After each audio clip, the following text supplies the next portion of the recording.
Welcome to the September 30th, 2019 meeting of the Auburn Board of Selectmen. Per the open meeting law, this meeting is being recorded. Is there anybody in the audience recording this meeting? Being none, can we stand and salute the flag? I pledge allegiance to the flag of the United States of America and to the republic for which it stands, one nation, under God, indivisible, with liberty and justice for all.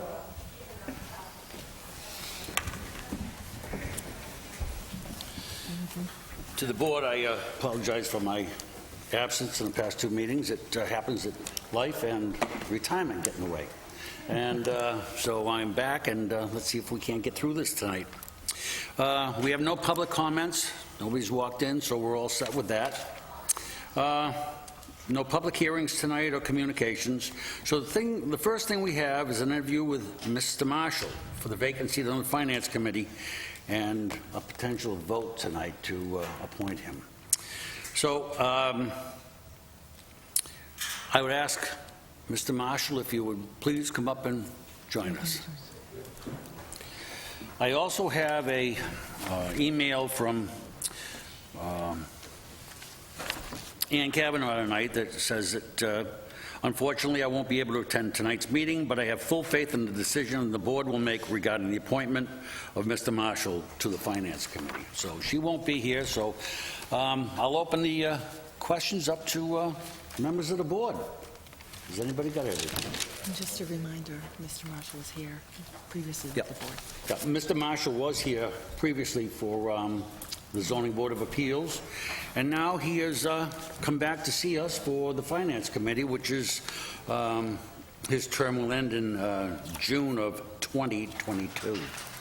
So again, if there's any questions or comments, I'd welcome Mrs. Goodrich. Thank you, Mr. Chairman. Based on the previous interview and our process, Ms. Kavanaugh was invited in and is unable to attend, but based on her note to us, I would make a motion that the board appoint Mr. Michael Marshall to the vacant seat on the Finance Committee with a term ending June 30th, 2022. Okay. Motion been made and seconded to appoint Mr. Marshall to June 30th, 2022. Are there any questions or comments?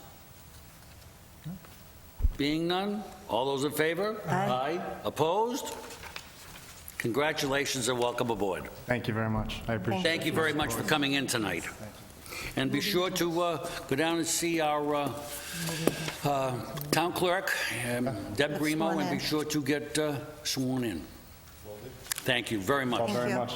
And good luck. Nice to see you. Okay.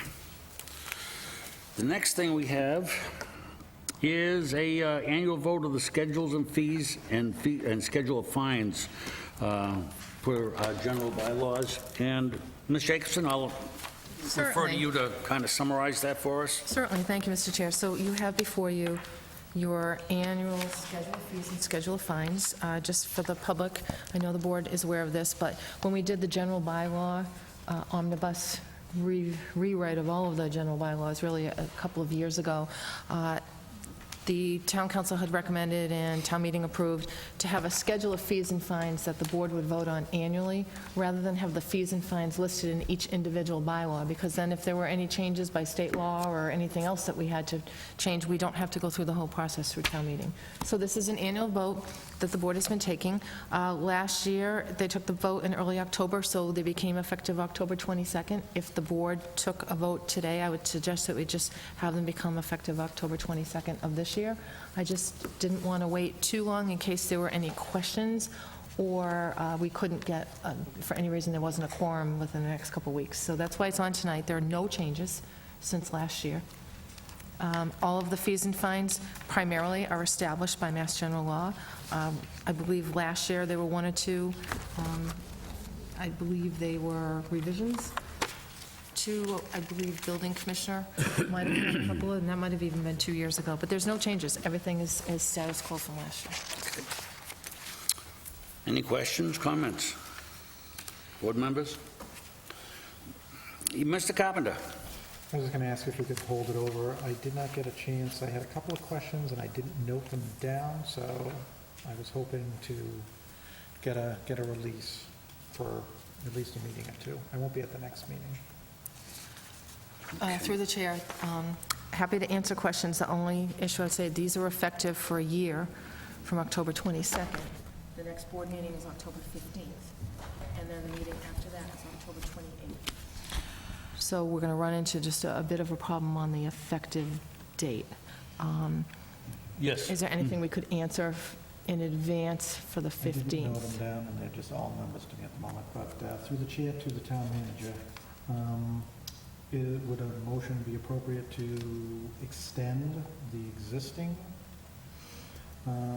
time frame to the end of October as a half measure, if nothing else? Through the board, if you're going to wait to vote on this until October 28th, I think you have to do that, because I believe they're voted on annually, and I'm not 100% sure, but I believe they expire on the date that they become effective, a year later. So I almost think you have to do that to hold a vote until October 28th. Well, on that note, with Mr. Carpenter, have you had a chance to speak to department heads or any of our town staff regarding these, whether these are sufficient, or if they have recommended any changes? Through the chair, town manager, I would meet with the employees on that, and Ed and I, in our department head meetings, starting, I don't know, probably 3 months ago, had just raised to all the department heads to take a look at this and ask if there were any changes. So the employees have already reviewed all of these. That process starts in the summer in anticipation of October. As I said, we do not have any changes that we're recommending at this point to the board members. What we had last year still holds. As I said, the majority of these are established by Mass General Law. There are a couple that are not, and those are really established by just covering the administrative costs for putting these permits on. Well, because they are their fees, their fines, there's been no request for anything. I would support passing this through, and so we have that on, but I'll leave a motion to the board to decide what we want to do with that. Is there anybody else got anything?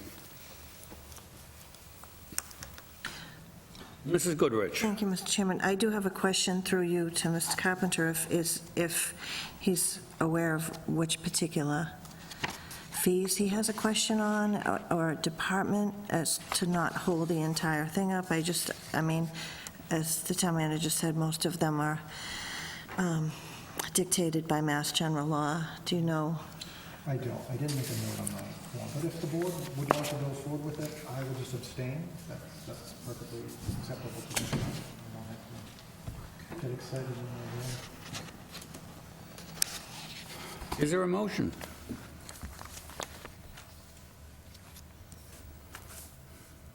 Make a motion to approve the schedule of fees for effective October 22nd, 2018. Second. Okay. And effective October 22nd, 2018, should that be? 19, I'm sorry. Should that be 19? Okay. Right, this is last year's, Yeah. through the chair. Once this is voted, we change the dates on this. Okay, The that's what I clerk's wanted. office posts it. Okay. Clearly, I know it's 2019, I'm just... Thank All you, right. though. So the motion's been made. Is there a second? Second. Okay. Motion's been made, second. Is there any questions? Being none, all those in favor? Aye. Opposed? I'll abstain. Okay, so 3 in favor and 1 abstention. Thank you. Okay. I think you need a vote on the fines now. That was just for the fees. Okay, yeah, that was for just the fees, Mrs. Goodrich? I'll make a motion to approve the schedule of fines effective October 22nd, 2019. Second. Any questions, comments? Being none, all those in favor? Aye. Opposed? I'll abstain. So 3 to 1 abstention. Thank you. Thank you. Okay, let's see. Should we move anything up? I think that's a good question. Let me just get a quick look. I believe...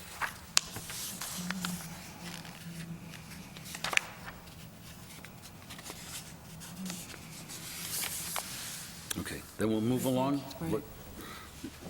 Then we'll move right along with the, I think you can just go through it, right? on the agenda. Okay, that's great. Okay, so now we have 5C, it's vote on the warrant articles held from the meeting of September 23rd, 2019. I was not here, so I'm going to ask which ones it We just have Article 6. would be Article 6 and Article 21. Article 21's been removed. Okay.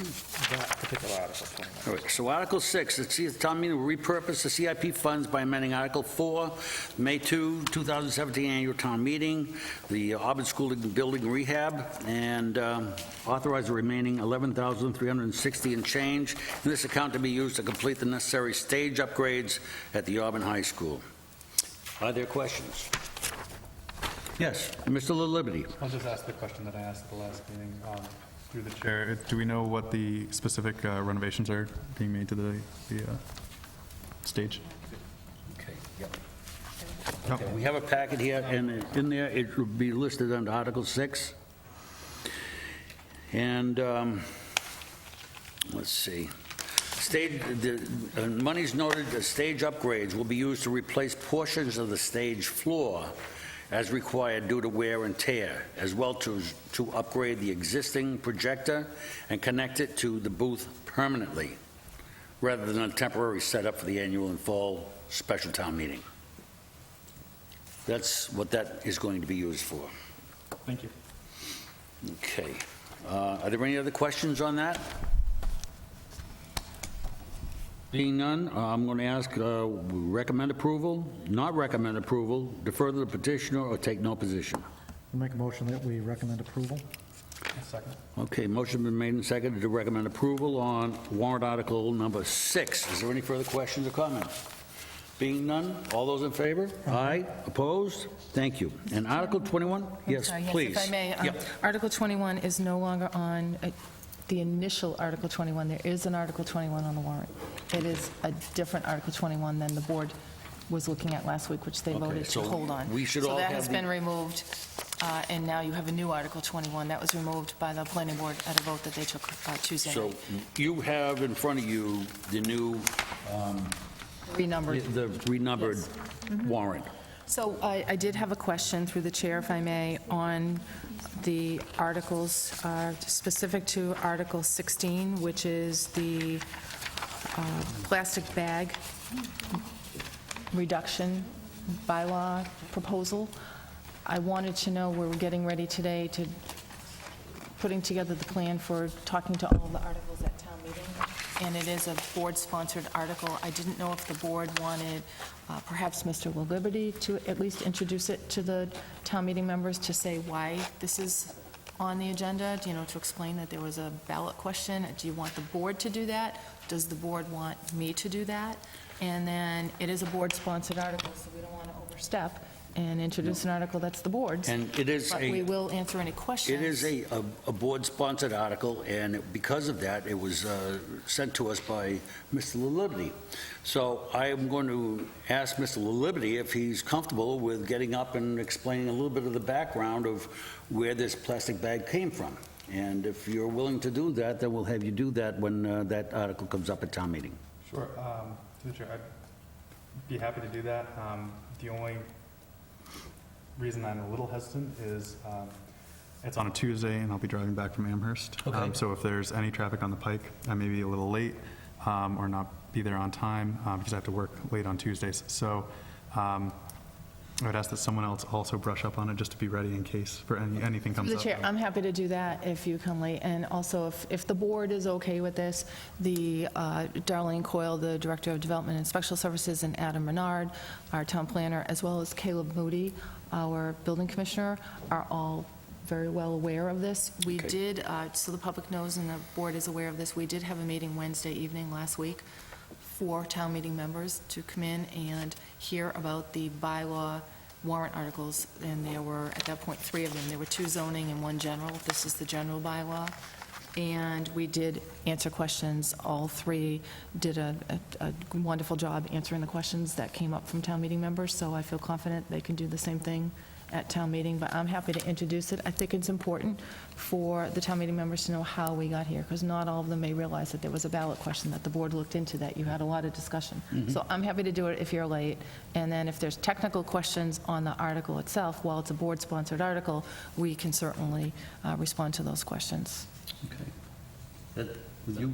Mrs. Goodrich? Thank you, Mr. Chairman, and I absolutely appreciate all the work that Mr. La Liberty did on this, and I will support whichever direction the board goes, but I thought about this earlier, coming in tonight, about what would happen with this plastic bag ban article, and the chairman's always spoken on behalf of the board at town meeting, and I was hoping, not knowing that you were going to talk about this now, to bring up that the chairman could give a brief history of how we got to where we are, including information on the hearings that we took and the fact that we heard so much from the community, that the community was so split. The board did not take a position on it, but then sent it to the voters. So this is the voters' voice, and once the voters spoke on this, the board sent it to the different departments. I don't have a problem with Mr. La Liberty doing it if that's what we want, and I certainly would want him to be recognized if the chairman, recognized by the chairman as bringing this forward to us, but the chairman's always spoken on behalf of the board, but whichever you prefer. Thank you, Mrs. Goodrich. I'm not comfortable with the chair introducing the article too, and speaking on behalf of the board, if that makes no sense, but. Thank you. Thank you very much. Okay. All right. That's all we had on the warrant. The next we'll move on to is the common victualler license, S&L Pizza. And we have the documents in front of us for the S&L Pizza doing business as Domino's. It's 711 Southbridge Street, which is the Auburn Plaza. Do we have a representative here? We do. My name is William Mohan. I'm a licensing and permitting consultant, and I do most of the Domino's and working this time for S&L Pizza. A young couple that have worked for Domino's for a decade and progressing to the point where they're now going to jump into the deep end of the pool and own one. And knowing the young man, young lady that are taking this on, this will not be their first and last franchise. They are really committed to this, and I'm sure we'll do a great job. We appeared before every board that called us and asked us to appear. We have the support of all of the boards. We had the support of the planning board last week, and the week before the Water and Sewer Commission.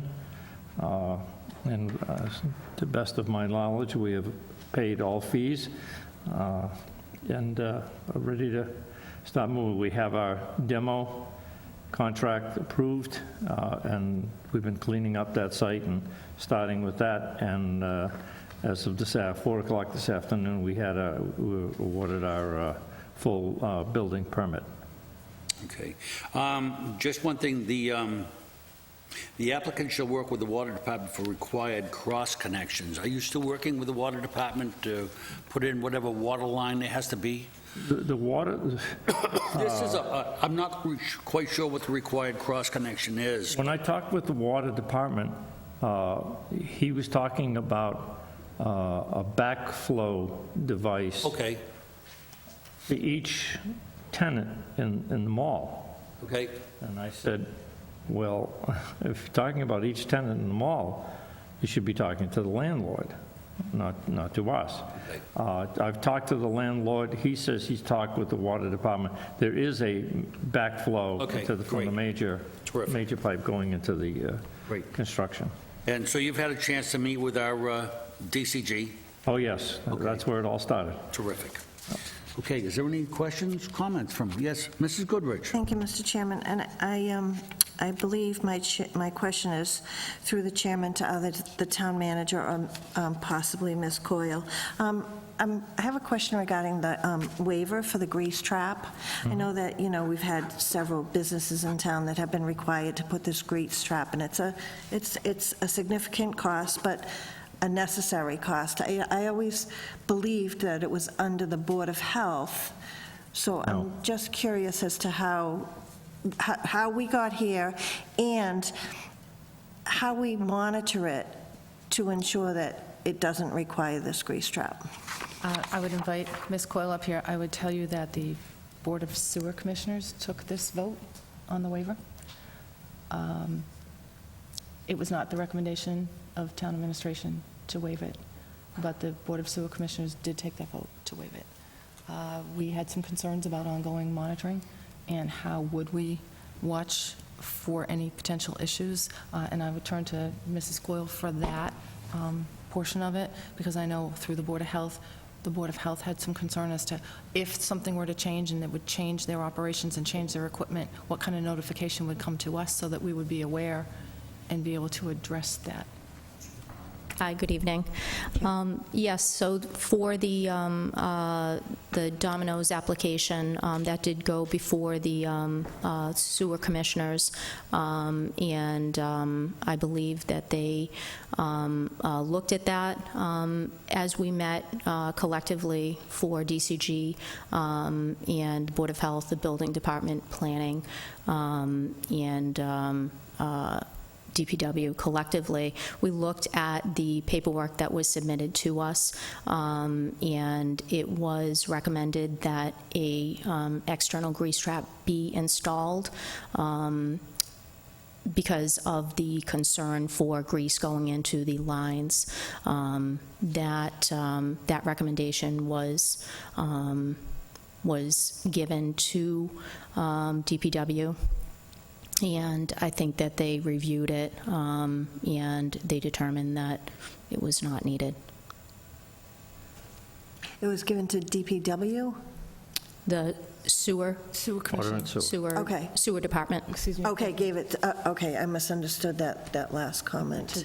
For the chair, it went to the sewer commission ultimately took the vote So, on the waiver. If I could add to that, the water, when the water and sewer department met for the first time, I was out of the country, and in fact, we didn't even know that the meeting was taking place, and the Board of Health had in their possession, we had made all of our presentations, and here's the specs for the internal grease trap, and here's the specs for the external grease trap, and so on and so forth, and what our oven is slated to create as far as grease. The Board of Health produced a document actually on Domino's stationery that had it all spelled out, but there was also a clause in there that said, well, but if you're washing your utensils, this could create 10 times that amount of grease. And that's all water and sewer had to see, and they just calculated the grease that was going to be generated by 10 and said, we reject your request for the waiver. When I got back, and I asked for a copy of that document, we found out two things, several things.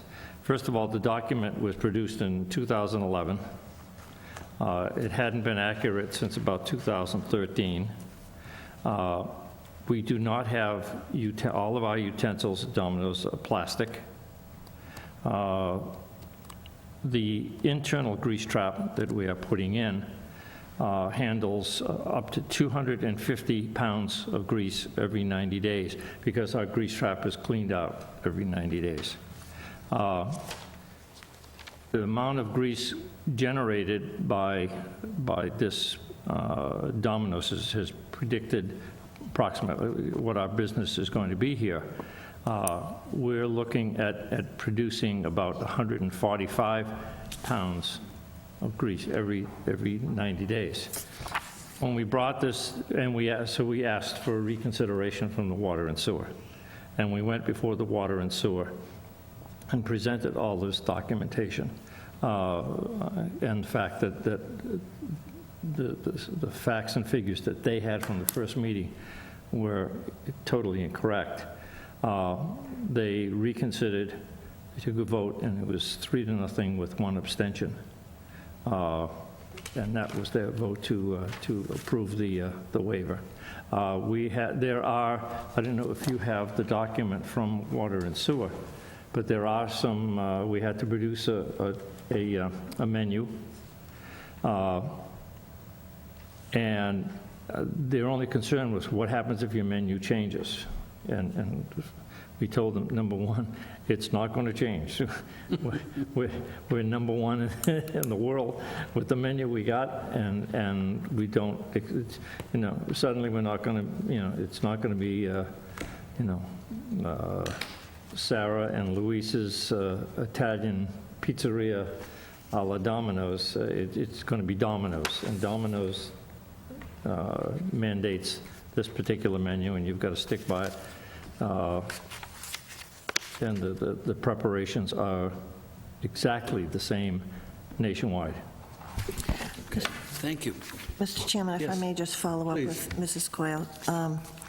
So back to my original question, Ms. Coyle. Who will monitor this? I know that it recommends, the letter from the sewer commissioners, that they report any change in menu, any change in equipment, and any food processing change. I'm troubled by this only because of what I've seen in the past and what I've seen other restaurants go through. How will you monitor this, if you will? Is that your role? Thank you for asking. So just to follow up on Mr. Mohan's identification of the Board of Health information on Domino's letterhead, I'm not aware of that. So I don't know what he's referring to, but I can tell you that when we met internally regarding review of this matter, we reviewed all the documents that Domino's had provided. So the documents that were provided to us were all reviewed together.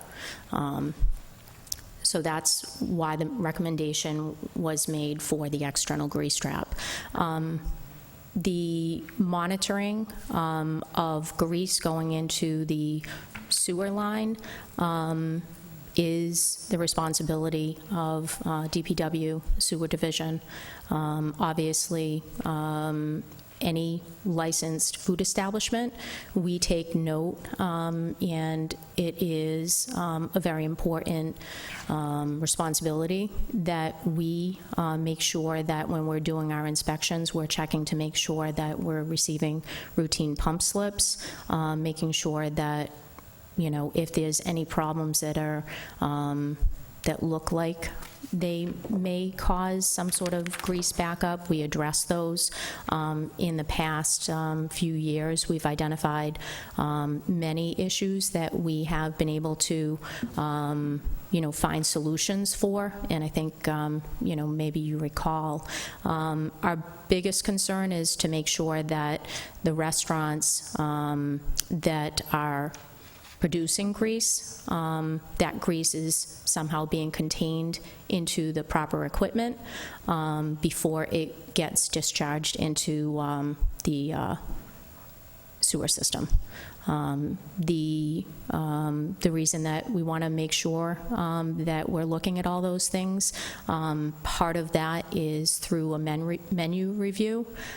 Places that are producing food that, has a lot of grease, or using equipment that is grease, that is of grease concern. Those are the things that we look at. We also look at historically where we've had issues in the past. we want to make sure going forward with any new establishments that we are making sure we're adding any preventative grease reduction equipment. Thank you. And I don't want to hold up this hearing any longer. I will have some additional follow-up questions, probably conversation with the town manager on, how many appeals we've had to this type of requirement, the grease trap. But I think it's a welcomed addition to the town of Auburn. These were just red flags for me. An appeal for a grease trap was concerning. But I will support the application. Is there anybody else got anything else? Then I'll entertain a motion. Mr. Chairman, I'll make a motion that we approve the common victual license for S&L Pizza, Inc., provided that all applicable requirements of the state and the town and any of its departments, boards, and commissions have been fulfilled. Fail to comply with any and all of the conditions shall invalidate the license and render it null and void. Second. Is there any further discussion? Being none, all those in favor? Aye. Opposed? Thank you very Good luck, much. Mr. Moen, and thank you very much for coming in. Okay, and if you know people that are looking for a job, part-time or full-time, we're hiring. Okay, thank you again. Thank you. Have a good night. Okay. Moving on, we go to item 5E, gift acceptances. And we have none tonight. We have no proclamations or recognitions in front of us. Next, we have the Board of Selectmen's meeting on October 15th, and the next meeting is going to be on Tuesday, October 15th, because the 14th is Columbus Day. The 15th is going to be town meeting, and I am going to refer to the town manager to let us know what may be there for us that night. So, Ms. Jacobson. Through the chair, and I'll turn it over to Eddie in a moment, because we were talking about potentially some bans. I don't have anything pressing that would have to be on the 15th. We generally try to withhold any items that are of great public interest or where the public may want to participate, because it happens for it to be right before town meeting, and it's a little harder to get into the building, and so we try to not put those types of items on. Anything I had would just be purely informational, letting you know about upcoming meetings and events that are scheduled, community events that can certainly wait. So I personally don't have anything, but I believe Ed Kazanovich, the CFO, was working with our Unibank financial advisors with regard to a ban that we have, and you've got one part of that vote on there tonight, but I'm going to turn to him to answer. So, thank you, Julie. Through the chair, there is an item that we're asking to be voted tonight, 6B, relative to the band sale, and contingent upon that vote, it's going to structure when we can go and actually get the proceeds to meet our capital needs. We originally were trying to gear this note sale for mid to late September, but for a number of reasons, we couldn't get up-to-date cash flows on some of the larger projects that we're going out for, specifically a $2.2 million sewer bans to fund various work that was authorized by town meeting. I don't know if the board intends on meeting on the 15th. Certainly, we can bring the town clerk in to witness the signatures of the board. It'll probably take about 20 minutes to take those votes and sign those notes, but I'll structure it around the board if they want to do it later on in the month. I know there are departments looking for their money on some of these items. I indicated to them that we're either going to do a 15th vote of the board or at the following meeting. So they are aware that it's going to be either one of those two dates, and certainly I'll defer to the board when they would like to take that vote. I guess my question is, the 28th will be our next meeting. Is that too late for department heads? No, I think we can wait till the 28th. I may have a conflict. I'm going to be away. I'm trying to remember if I'm going to be back for the 28th. I don't know if I am. But certainly the clerk can come in. You have a wedding? I do. You're not. I just don't remember what day I'm coming back. But I don't have to be present for that vote. Certainly the clerk and the treasurer would have to come in and represent the town in terms of that note sale. Okay. All right, well, I guess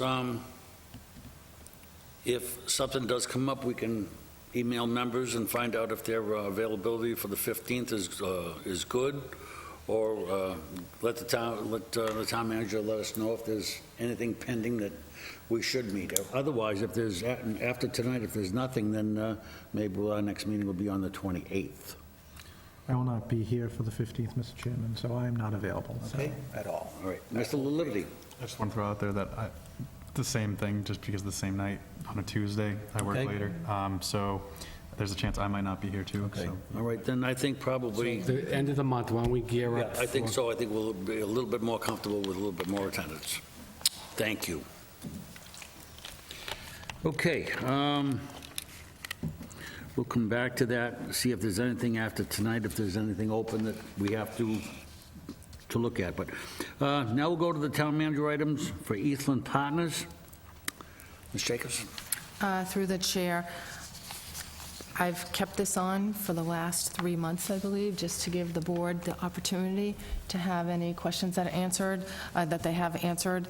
As you all are aware, the last couple of meetings, the developers, Eastland Partners, came in before the board, and the board had opportunities to ask questions. We did get several questions from a board member that I shared those answers with all of you, and I believe at the last meeting, some of the questions had been raised just for clarification on how the state sets the rates for the rental units under affordable housing. And as the developer had explained, and we sent all the paperwork, the rates are established using the MSA, which is the Metropolitan Statistical Area, not the town of Auburn. So therefore, the median income levels for the Metropolitan Statistic Area are somewhat higher, probably 12% higher than the town of Auburn itself. So therefore, the ceiling on what the income can be to be eligible is higher, but there is a benefit to that because it can also be lower.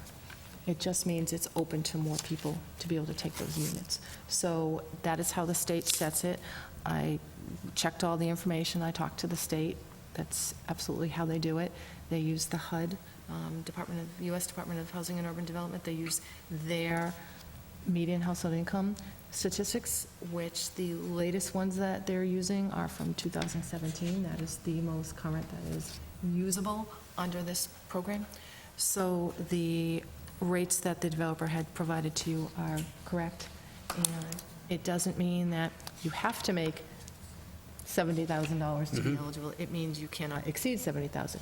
You could make less. I spoke to the developer, how many units could potentially be made available to those of lower income, and they work with the state on that. There's a person at the state that actually is assigned to work with the developer on the lottery and the eligibility and trying to make it fair and open to as many people as possible.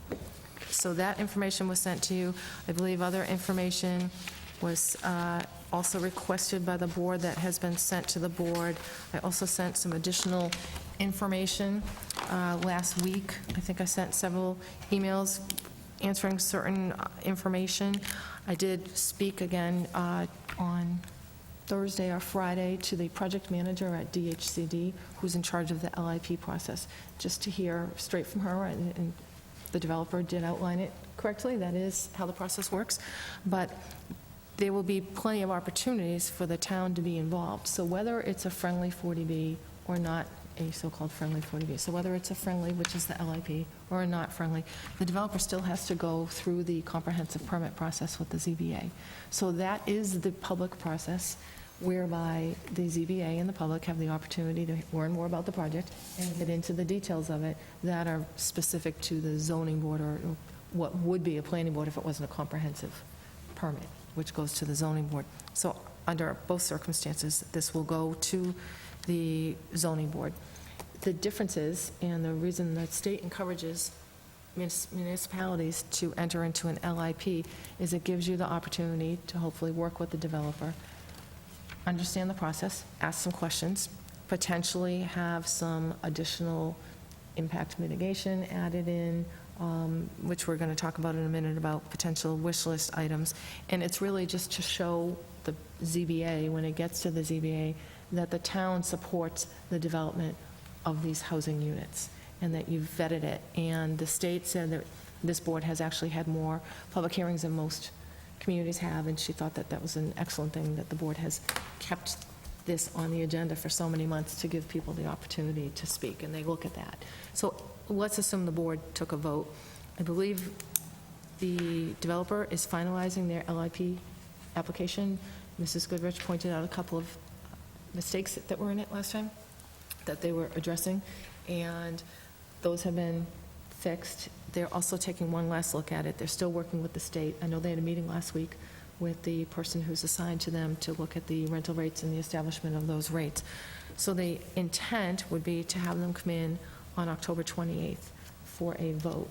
So assuming if the board took a vote to go forward with it, I thought you might want to know what the process is. So if the board takes this, there would be a letter that would be signed on behalf of the board by the chairman of the board, saying that the board took this vote. We provide a clerk certification that the vote took place, send it down to the state. The state then takes the application, including all the attachments. They send one copy back to the municipality, and you have another 30 days to comment on it.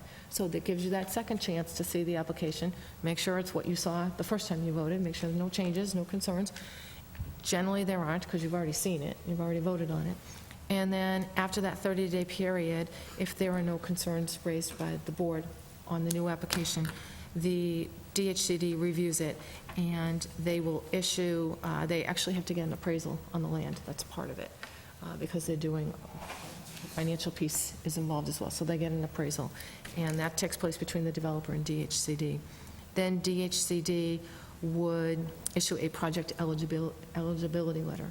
That means they've gone through the entire application, and they determined that they've met all the criteria under the state LIP program and the Chapter 40B requirements that are state, that the state has to look at and monitor.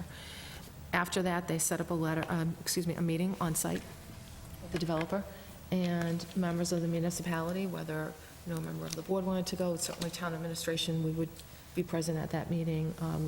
Most likely, I would say, well, we'll have to see who's attending the meeting to see what the focus is.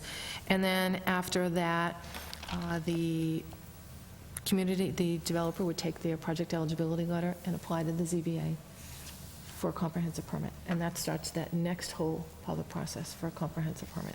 So they go through the comprehensive permit process. After that, assuming that they get their comprehensive permit, then they record the comprehensive permit approval with the Registry of Deeds. Then the state comes up and provides a boilerplate regulatory agreement that the attorneys work out to be specific to the project. And the regulatory agreement really just outlines all of the things that are already in the application, similar to a development agreement. And following that, the affirmative fair housing marketing plan and tenant selection lottery plan are both reviewed.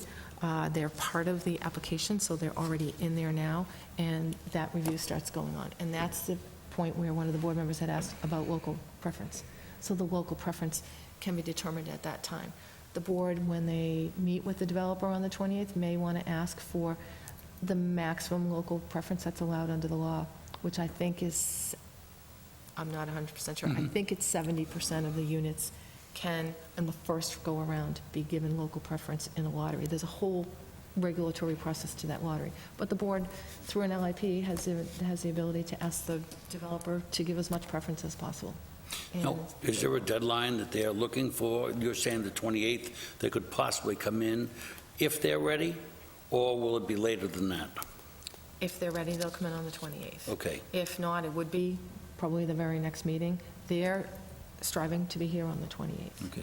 It looks like there's going to be plenty of informational hearings as this whole process goes along.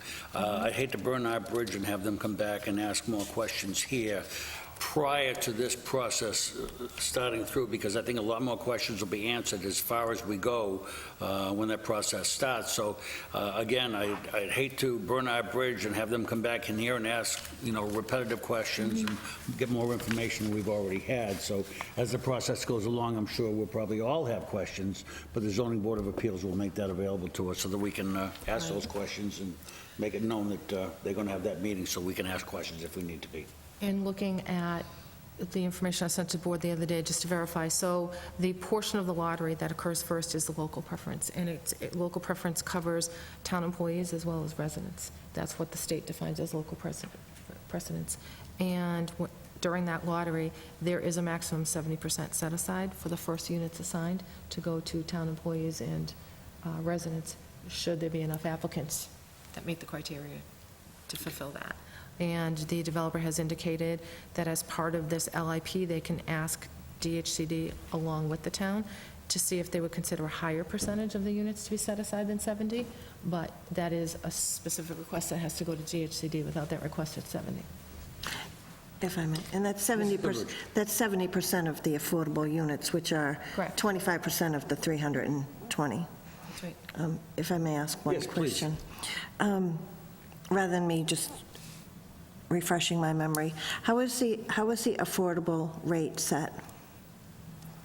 The affordable rate is set based on no more than 80% of median of the MSA in which the project's located. Okay, so it's the median, so that's what I... Median household income. Right, so that's what I believed. Set by HUD. So I know that you said by it opened it up to more people having the median income raised, but I feel very strongly about this, you know that. You may include more people at a higher income level, but if you're not looking at our 72,700 median income level, our residents are not going to be able to afford affordable housing. I'm sure that the difference of 72,000 and 97,000 is more than 12%. It's a significant difference, and I'm just really struggling with this median income and trying to figure out how we can help Auburn residents best, because out of 320 units, again, doing the math, we could potentially have anywhere from 4 to 16 units go to Auburn residents and have an impact of 320 apartments. Through the chair, I did talk to the developer after you raised that at the last meeting, and the state sets the 80%, not the developer, so that is set by DHCD.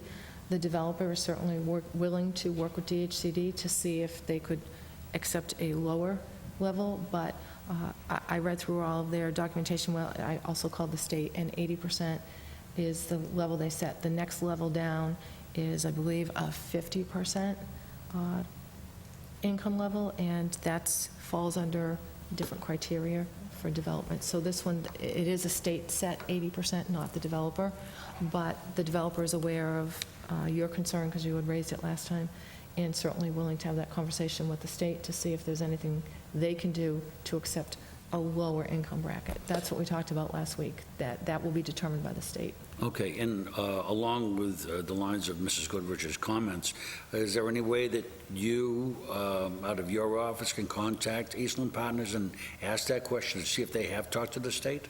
Through the chair, I did. I had that conversation. Okay, so you, with them. and, I had that conversation after the last meeting. Okay. And then I myself talked to the state as well. okay, And raised this as a potential, not concern more, but just question as to whether it was possible to get a lower income.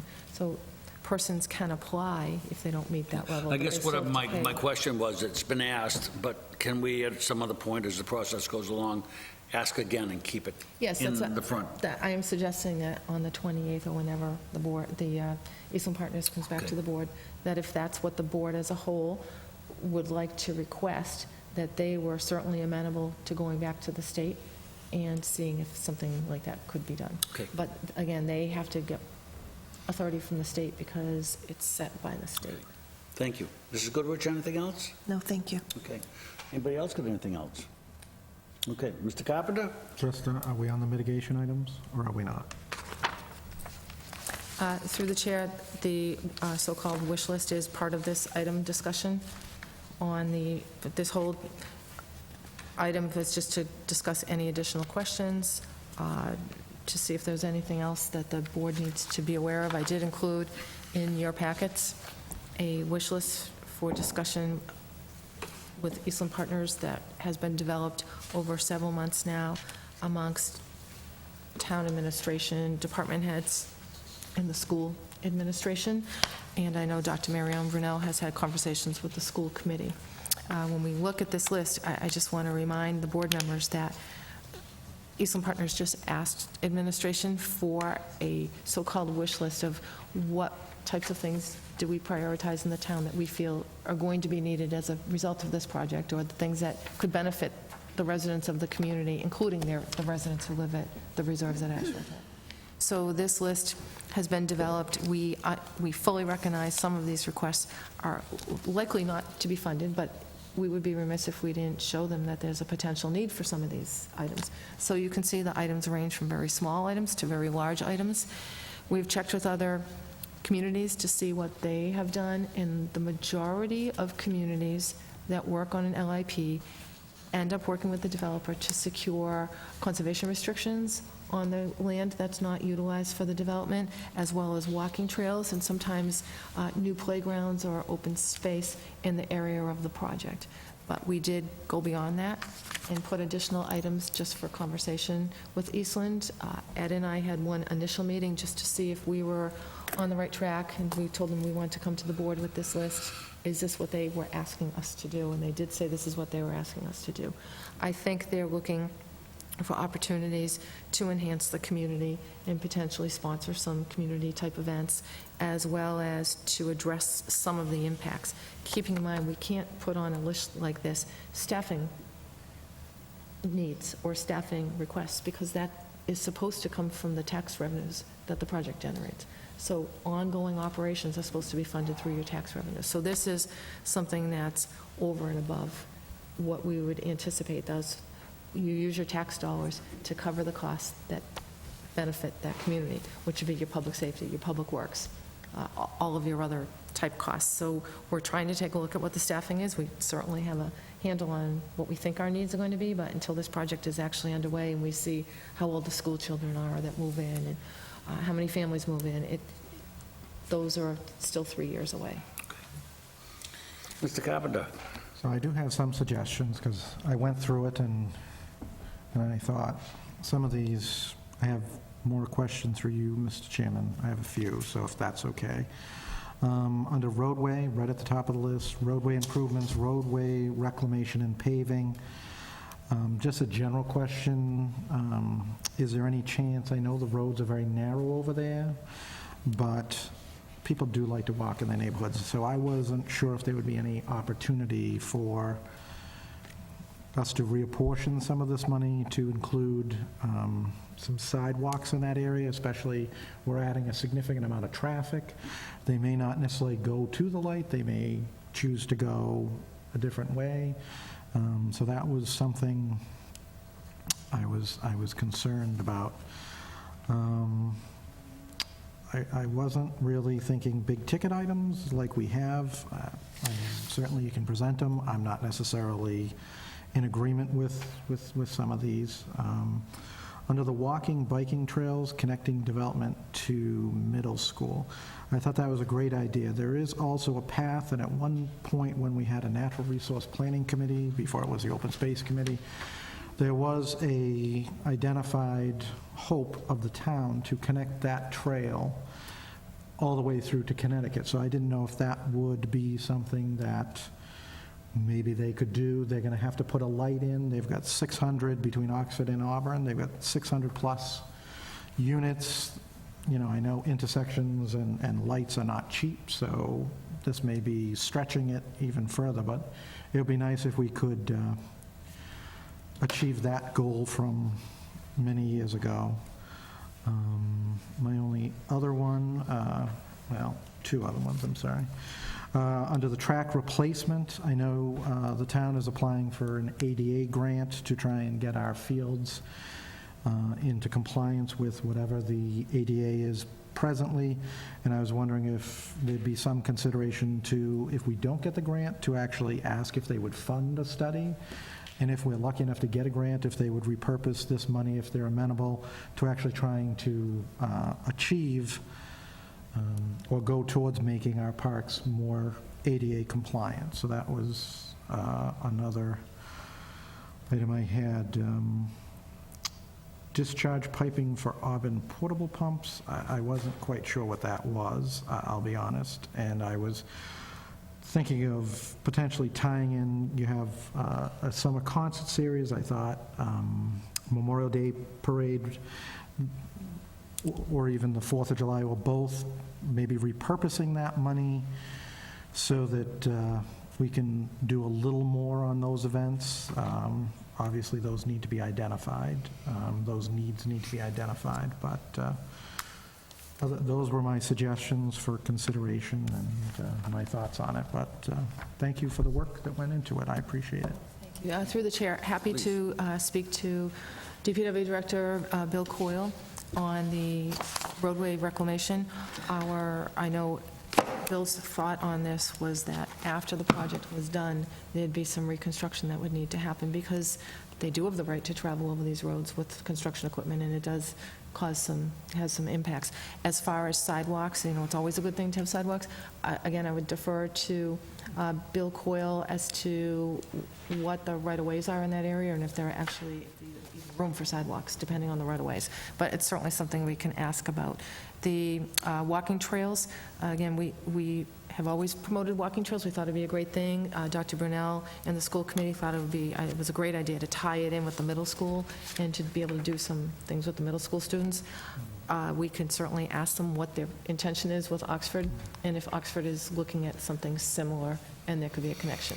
We had identified this area many years ago as one of the priority areas that could have some nice conservation and walking trail areas, so we can certainly talk to them about that. The track replacement, again, that's from the school committee. The ADA study that we're applying for is to give us funding, as you know, to do a study for all of our parks and town buildings. That application is due, I think, October 8th, so we probably won't know whether we're getting that grant in time for this, although we really don't know how quick the state is. We applied for the EMPG grant last week after the board told us that we could go ahead and apply for Code Red, and we were told today that we got the grant. So that was a really quick turnaround. So I don't know what the ADA grant turnaround is going to be, but we can certainly keep that in mind. It's always a good idea to be looking for alternate funds. The last one, like I mentioned, we mentioned some smaller, what I call smaller ticket items to the developer to see if they consider it. We can certainly add on Memorial Day Parade and 4th of July. I would just say repurpose. I don't want to add to items. I would just say if we can potentially repurpose it. I know we have the track programmed into our CIP, and where we have this unanticipated or perhaps anticipated need to improve our ADA compliance, it just seemed to me that that would be a more appropriate thing, and it would, as to your point, we're trying to help the whole community. That's not only helping the community, but it's also expanding those within the community who can use some of our parks. So that's why I felt it might be a good idea to try and piggyback on. Hopefully we get the grant, but if we don't, if we could present it to them in a two-step. Yeah, through the chair, can I just ask for a clarification, just because I'm not sure I understood. You're looking to repurpose, not add to the list, but Correct. I would not repurpose- ask them for additional funds. I would say Repurpose which, I was 9,200, which is discharge, the 125 for the track replacement, perhaps the walking trail, depending on what is okay. more urgent and the equipment needs, you might want to, okay, I see what you're saying. Through the chair. that might be an This, addition. I will be honest, we're not expecting to get this entire list, so by adding to it, that's not adding to our ask. We're presenting this list and saying, what pieces of this list are you willing to work with us on? Recognizing it's not going to be the whole list. We put this list together because we asked all the department heads what the impacts were. I do want to explain the communication tower and repeater system, because there is an article on the warrant, as you know, for enhanced communications for police radio, because we have some concerns. The long-term plan for that is going to be about $200,000 to get a tower up there to get better service. And we thought, many of the residents will be coming from that area, so it was an opportunity to tie that into a need that's going to be enhanced because of the addition of this project. But we don't expect that we would get more than a couple of these items. It was just our complete wish list. So I wouldn't be concerned about adding something else small like that to it. I think just the idea of the conversation with them is, are you willing to help us with some of our community events? And then we can decide what community events those are. I don't know if we need a motion. I don't know if anybody else has something, Mr. Chairman, so I don't certainly want to... A motion on? To include those on our wish list. The town wish list. Is that something that is... It's up to the board. If you want Would to do you- that, then we'll include it, and when we have a meeting, if not, it's just something, literally, we're just going to be having this conversation Okay, with the so developer. I think the on this. conversations go along. If they look amenable to looking at a few things, then maybe at some point down the road, we should ask about specific things instead of just, one thing here or there. But you're right, there'll be more discussions, so I don't think a motion right now, I think, would be in place. I think that, you know what, we've got some additional suggestions here. Yeah, Bring them we'll share, forward we'll and take share a look all at of them, take a look and see what their comments and are. then come back to us at some point down the road. Okay. If it was okay, Mr. Chairman, I would just like to make a motion that they be included so that it's official vote of the board that these be included. They may never be funded, but I think they're along the lines of what we're talking about. So the motion has been made to make the suggestions that has come forward in discussion tonight. Is there a second? I'll second. Okay. Is there any further discussion? I'd like to hear, I heard the conversation. I would like to hear the succinct request, please. Succinct. Yes. Have you met me? I was actually looking at the town manager, So because what I you just have- made those this is what I requests to have. her. So to add to the wish list, the potential widening of the roadways that are identified on here and looking at whether sidewalks could be included. Adding a potential for connection for walking and/or hiking trails through the town of Oxford to connect with Yes, the into Connecticut, development yeah. side on the side of Oxford. And this is where I'm still trying to connect here, but we're not replacing the track replacement request because that came from the school committee, so I want to keep that on there. But in addition to that, asking the potentially to fund an ADA study if we don't get our grant. And I don't know when that will be. And that study is about $63,000. And to add in the potential for looking at expansion of the budget for the Memorial Day Parade and the Independence Day event. If we do get the grant to have, I would say, add, I didn't understand what this was about, so I guess I would say if we do get the grant to provide money to outfit a field ADA compliance or give money towards our hope to have our fields ADA compliant. Okay, so the grant that we're applying for now is to do a study to determine what the ADA needs are.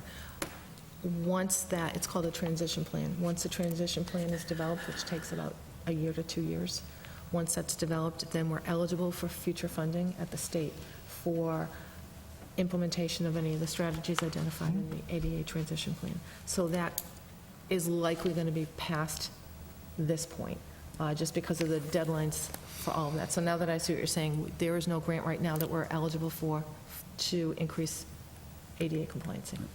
But it could be potentially included as part of the track and field. I think the suggestions going forward would be sufficient, but there's been a motion made and seconded. Is there any further discussion? Just still under discussion. So I'll support the motion to include these items, and this has just come to us as a wish list. So yes, I'll support including these, but I would like to have the opportunity to at least have a discussion with the town manager as well as bring it back to us, because I want to be clearer on what we're making priorities and what we're asking for, with the understanding that they're not going to provide everything here. So I want to have a better understanding from town administration, from department heads, from the impact of the project, what the priorities should be. Through the chair, I can tell you for pretty certain, we've had several meetings on this as far as priorities. Again, this is a list from all the department heads if we were to go beyond. I think the two priorities that we really need to focus on immediately would be the post-construction roadway improvements, because there will be a cost to repair the roads, assuming that there's all this construction. But the most important one would likely be the discharge piping and the sewer study that is going to be required. So the developer is working with the town of Oxford to develop another 320 units that are townhouse units. They would be Oxford was seeking to amend their agreement with Auburn to handle the sewer discharge in Auburn's systems. Our systems can't handle it. So we reached out and got a quote a couple of weeks ago from our consultant to do a study to determine what types of upgrades we would have to make to our sewer system so that both the Oxford project and the Auburn project can go through. And the developers already agreed to fund that study because they recognize that there has to be improvements that are made. Once that study is done, there may be further improvements that are made. So to your point, that's a priority because this project won't be able to move forward without upgrades to the sewer system. The current sewer system does not have the capacity of our pumping stations to handle what's going to come out of these projects. So that is our priority. We're hoping that beyond that, we could look at some of these other things. I think the equipment is a wish list, and it's nice to ask, but it's not a priority. The sewer is a priority, and the roadway improvements are a priority. Okay, Mr. Carpenter? I'll just say I'm absolutely opposed to accepting any more sewage from the town of Oxford. If they're going to take the profit, they need to start doing something for themselves. We've already given them free rein with their second new high school in 40 years. I am not in favor of us taking. If this is something for our residents to improve in that area, I'm happy to support that, but I am not in favor of supporting taking solid waste from Oxford. Okay, thank you. That's above and beyond what I guess the talk of what we've got here, but the motion's on the floor for, been made and seconded for those additional items that have been discussed here tonight. Again, I think that the report, the suggestions have been recorded, and I don't think we have to go forward with the motion, but the motion's been made and seconded. Is there any further discussion? Through the chair, I do have a question. Yes, please. Just, I want to make sure I'm understanding what Mrs. Goodrich wants town administration to do. Do you want us to bring Eastland Partners back here for a discussion on this prior to the board taking a vote on whether to enter into the LIP? Was that? Yes. This is a significant project. No, I'm just making, I just want to make sure that I want to that's have a the- sense from them of what they're willing to do. I mean, this is a big ask. I'm not confident with how much they would be willing to do. No, and we're not asking for all of this, just to be clear. This was just a wish list that we're bringing to the Yeah. board to try to work out what priorities we would want to ask for, because clearly we can't ask for all of them. But I just want to be clear, they're absolutely willing to come back and talk to the board. I just want to get the dates right, because right now we were talking about an October 28th potential vote. But that may be premature, because if you want to have a discussion with them on October 28th about this, I don't know that you want to rush and take the vote the same night. Yeah. Okay. Correct? Is that my understanding? Yeah, I mean, well, it's up to the rest of the board. This is a significant project. I don't feel that a couple weeks is going to, they will move ahead with their project. It will either be a friendly or an unfriendly 40B. I appreciate the work that the town manager has done with Eastland Partners, but there's always something new, including what Mr. Carpenter just pointed out about the sewage from Oxford. I at the very least want to have a conversation with the town manager to review some of this stuff. I don't have a problem. I just think that's not what we're talking about on the motion. If we want a Right, separate motion, I happily discuss that, but this is just on the wish list, the Yeah, mitigation And plan. you're talking about the residents and occupation of those buildings. The number of people that the town would allow, is that what you're questioning? Or you're questioning the wish list? No, I was addressing the wish list. Oh, okay. Yeah, I was talking about the wish list and the issues that Mr. Carpenter just made, as well as wanting to have a better understanding of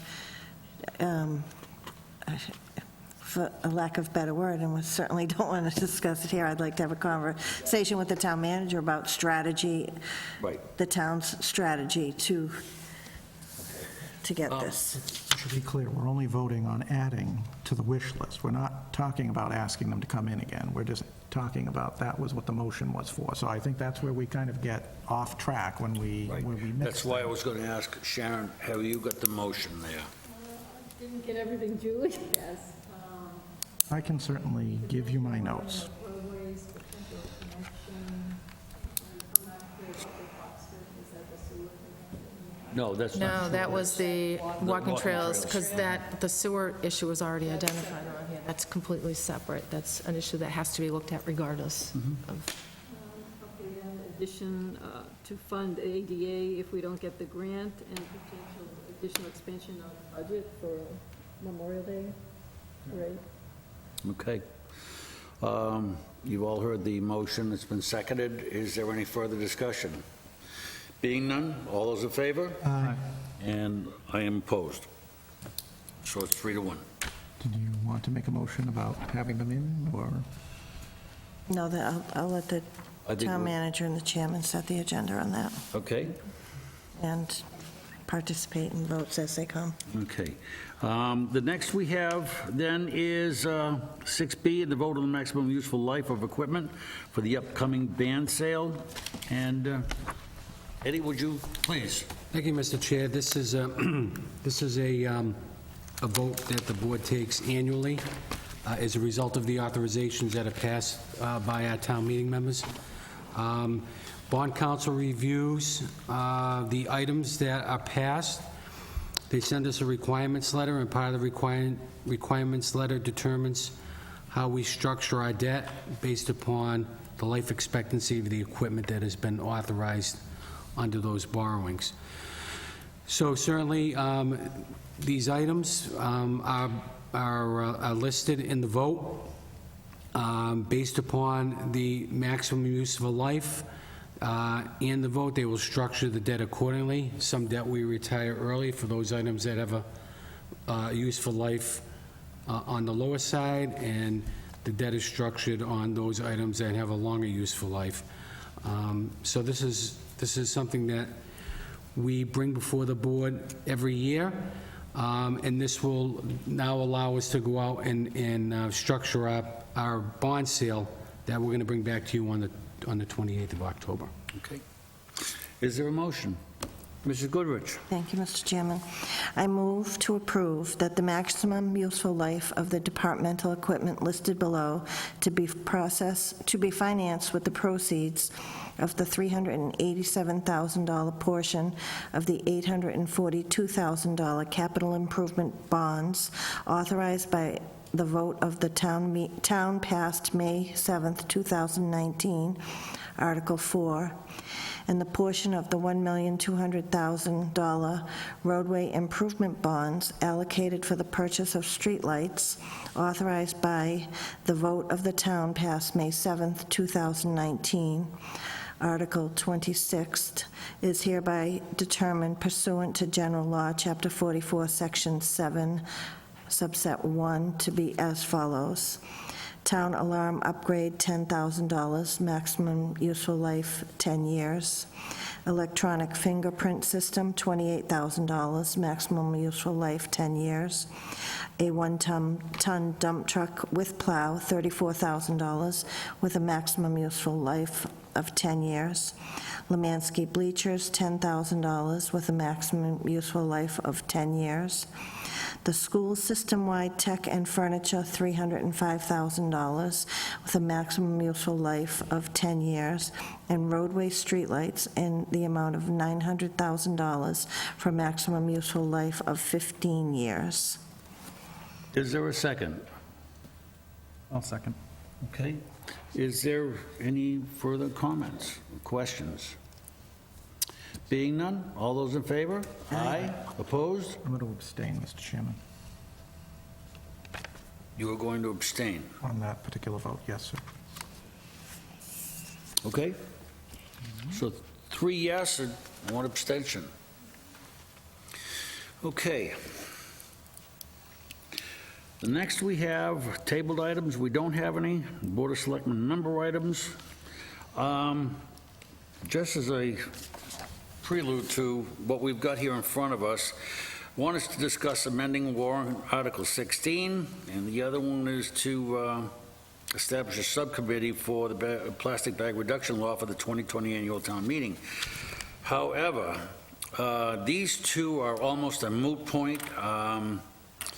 Both of them are on the warrant for the meeting for the fall, and I don't know how much discussion we could do. I think it's probably the best thing we could do is to send it to town meeting. If any other changes or anything has to be made, then it has to be made at town meeting because it has already been printed and sent to them, the town meeting members. On that note, Mr. Carpenter. We do have the option, Mr. Chairman, as you know, as a town meeting member, to amend on the floor. So at last meeting, I had several items that I think should be included in this, which we are sponsoring, even though we didn't get it and we're sponsoring it. But the 9 months allows us to move the effective date of the bylaw past the annual town meeting so we can work on, if the board so chooses, some of the revisions that I mentioned, and then we can work with the business community to make sure, rather than have it effective in 6 months and then come back in annual town meeting and say, oh, we know that you spent all this money planning for this, but we would like to do something slightly different. So that is my motivation, is to just push the effective date and ask that we amend our article, our warrant article on town meeting floor from 6 months to 9 months. I'm going to refer to the town manager on what is our ability to do that. My understanding from town council of the process is that a motion would have to be made by a town meeting member to amend an item on the floor. Okay. So it can't be done prior to that because it's already been mailed, it's already been approved Okay. by this board as it was approved last week. The discussion last week on some recommended changes were not voted. Okay. So this board has already made the decision and the warrant was mailed today. Again, So it can be done on the floor by a town meeting member. I don't believe it can be done, according to town council, it couldn't be done by a board of selectmen unless, and it has to be done by a town meeting member. Again, my early comments, it's a moot point that we do this, and whatever work is going to be done on those bylaws or suggested recommendations or changes, town meeting floor, not here. Again, on the discussion and potential vote to establish a subcommittee to review and suggest revisions to the proposed plastic bag reduction bylaw for the 2020 annual town meeting. This, again, is on the town meeting for the fall, and if there's going to be any further review or suggestions for the 2020 annual that we were looking at the fall, it's on the warrant for the fall, so again, anything would have to come to discussion at town meeting floor in order to make any changes. If I may, Mr. Chairman, we can Please. certainly communicate our desires to the town moderator that we took a vote that we would ask a town meeting member, as has been done any number of times in the time that I served in town meeting, that something was imperfect, something needed to be changed. We could ask the moderator to make or ask a town meeting member to change a bylaw. I'm asking for 6 months to 9 months, and I do think that we need to review it. And I certainly don't want to be reviewing it while business and town staff is preparing their education plan and everything else, and we're going gangbusters so that they can comply with the bylaw that may or may not be revised. So, I mean, it's up to the board what they want to do. I wasn't willing to let my thoughts go, so I figured, hey, this is a good idea. It is extraordinary that we asked the town moderator to ask a member of town meeting to change this without any discussion, and I don't think there's a possibility of that happening, so I think that we have it in front of us with the warrant, and I think that discussion come forward, and whatever discussion there is, bring those out as talking points and discuss it, and maybe there will be somebody at town meeting to do that. But again, I'll leave it up to the board, and you've heard the discussion, what you want to do with this. So we'll go back to Board of Selectmen member items number 8A, and the warrant article 16. Again, that'll be something to go to town meeting with. Mr. Chairman, I would make a motion that we that the board ask the town moderator to make an amendment to Article 16 to change the effective date, which is the last line, from 6 months to 9 months. That would be my motion. I'll second the motion for discussion. Okay. Mr. LaLiberte. So I've talked to Mr. Carpenter about this. The only concern that I had with pushing it back and then following this path is amending the bylaw while it's trying to be implemented. So editing it while the business community is already trying to grapple with it. That said, I can certainly see changes being made to the bylaw. So I'm not completely against this course, but I just wanted to throw that concern out there before we move forward. Okay. Motion been made and seconded. Is there any further discussion? Being none, all those in favor? Aye. Opposed? No. It's a 2-2 vote, it fails. To item 8B, discussion and potential vote to establish a subcommittee to review and suggest revisions to the proposed plastic ban reduction bylaw for the 2020 annual town meeting.